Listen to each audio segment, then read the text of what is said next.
এক দেশে এক সময় ঝকঝকে সবুজ এক ঘন জঙ্গলের গভীরে থাকত নরম তুলতুলে ছোট্ট সবুজ খরগোশ। তার নাম পপি। পপির সবচেয়ে প্রিয় কাজ ছিল রঙিন ফুলের ওপর দিয়ে লাফিয়ে লাফিয়ে দৌড়ানো আর নাচতে থাকা প্রজাপতিগুলোর পেছনে দৌড়ে মজা করে খেলা করা।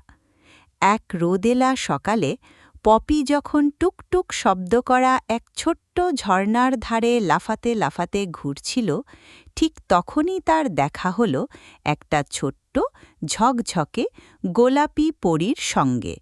পরীর নাম লীলা। লীলার পাখা ভোরের টলমলে শিশিরের মতো ঝিলমিল করে জ্বলছিল।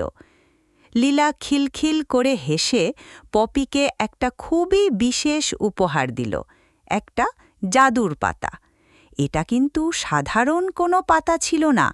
এই পাতাটা দিয়ে আকাশ জুড়ে আঁকতে পারা যেত দারুণ সুন্দর উজ্জ্বল রংধনু।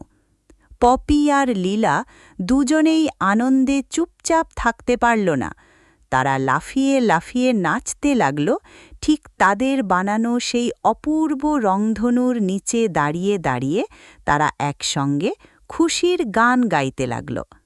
সেদিন থেকে যখনই আকাশে কালো বৃষ্টির মেঘ জমতে শুরু করত, পপি তার জাদুর পাতাটা ব্যবহার করে আকাশের বুকে টেনে দিত এক আনন্দ ভরা রংধনু, যাতে পুরো জঙ্গলের সব প্রাণী মিলে সেটার সৌন্দর্য উপভোগ করতে পারে। সবাই ভীষণ ভালোবাসত আকাশ ভরে থাকা সেই রঙের সমারোহ দেখতে, যখন ঝলমলে রঙগুলো আকাশ জুড়ে আলো ছড়িয়ে দিত।